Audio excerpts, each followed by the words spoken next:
ಸ್ವಾಮಿ ಶರಣು ಸ್ವಾಮಿಯೇ ಶರಣಮಯ್ಯಪ್ಪ. ನಮಸ್ಕಾರ ಸ್ವಾಮಿಗಳೇ, ನನ್ನ ಮಿನಿ ಬ್ಲಾಗ್ಗೆ ಸ್ವಾಗತ. ಇವತ್ತು ಡೇ 7. ನಾನು ಬೆಳಿಗ್ಗೆ ಎದ್ದು ಸನ್ನಿಧಾನದಲ್ಲಿ ಪೂಜೆ ಮುಗಿಸ್ಕೊಂಡು ಮನೆಯಲ್ಲಿ ತಿಂಡಿ ಮಾಡಿಕೊಂಡೆ. ಸೊ ಆಮೇಲೆ ನಾನು ಮತ್ತು ನಮ್ಮ ಮನ್ಸ್ವಾಮಿಯವರು ಲಿಂಗದಳ್ಳಿಗೆ ಹೊರಟ್ವಿ. ಸೊ ಇದು ಚಳ್ಳಕೆರೆ ಮತ್ತು ಪಾವಗಡ ಮೈನ್ ರೋಡ್ ಆಗಿರುತ್ತೆ. ಇದು ಪ್ಯಾಚ್ ವರ್ಕ್ ಆಗಿದೆ. ಸೊ ರೋಡ್ ಯಾವ ಮಾಡ್ತಾರಂತ ದೇವರಣೆ ಗೊತ್ತಿಲ್ಲ.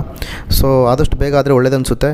ಸೊ ಅಲ್ಲಿಂದ ನಾವು ತುಂಬ ಹಸುವಾಗ್ತಿತ್ತು ಅಂತೇಳಿ ನಾನು ಮತ್ತು ನಮ್ಮ ಮನ್ಸ್ವಾಮಿಯವರು ಚುರುಮುರಿ ತಿಂದ್ವಿ. ಇಲ್ಲಿ ಸ್ವಾಮಿಗಳು ಮಾಲೆ ಹಾಕಿದ್ರು, ಈ ಹೋಟ್ಲವರು. ಸೊ ಚುರುಮುರಿ ಎಲ್ಲ ತಿಂದಾದಮೇಲೆ ನಾನು ಹೋಗಿದ್ದು ನಮ್ಮ ಅಂಗಡಿಗೆ ಮತ್ತು ಮನೆಗೆ ರೇಷನ್ ತರಬೇಕಾಗಿತ್ತು. ಸೊ ಅದೆಲ್ಲ ತೊಗೊಂಡಾದ್ಮೇಲೆ ಸಾಯಂಕಾಲ ಪೂಜೆ ತುಂಬಾ ಚೆನ್ನಾಗಾಯಿತು ಅಂತ ಹೇಳ್ಬೋದು. ನೋಡ್ಬೋದು ನೀವು, ಸ್ವಾಮಿಗಳೆಲ್ಲರೂ ಇಲ್ಲಿ ಭಜನೆ ಮಾಡ್ತಾಯಿದ್ದೀವಿ. ತುಂಬಾ ಚೆನ್ನಾಗಿತ್ತು ಇವತ್ತಿನ ದಿನ. ಸ್ವಾಮಿ ಶರಣು ಸ್ವಾಮಿಯೇ ಶರಣಮಯ್ಯಪ್ಪ. ಇಲ್ಲಿ ನೋಡ್ತಾ ಇರ್ಬೋದು ಸ್ವಾಮಿಗಳೇ, ಇಲ್ಲಿ ಹನುಮಂತರಾಯ ಸ್ವಾಮಿ ಅಂತ ನಮ್ಗೆ ಗೊತ್ತಿರೋರೆ ತುಂಬ. ಈ ಸ್ವಾಮಿಗೆ ನಾಗಪ್ಪಜ್ಜ ಅಂತ ದೇವ್ರು ಬರುತ್ತೆ, ಅಂದರೆ ಉಕ್ಕುಡುಗಾತ್ರಿ ಕರಿಬಸವೇಶ್ವರ ಅಂತಲೇ ಹೇಳ್ಬೋದು, ಅಜ್ಜಯ್ಯ ಸ್ವಾಮಿ ಅಂತವ್ರು ಹೇಳ್ಬೋದು. ಈ ಸ್ವಾಮಿ ಹೇಳಿದ್ದು ಕೆಲವೊಂದು ತುಂಬಾ ಆಗಿದೆ. ನಾವು ಹತ್ತಿರದಿಂದಲೇ ನೋಡಿದ್ದೀವಿ. ಸೊ ಈ ಸ್ವಾಮಿ ಯಾವಾಗೂ ಈ ಸ್ವಾಮಿಗೆ ಬರ್ತಾ ಇರುತ್ತೆ ಮೈ ಮೇಲೆ ದೇವರು.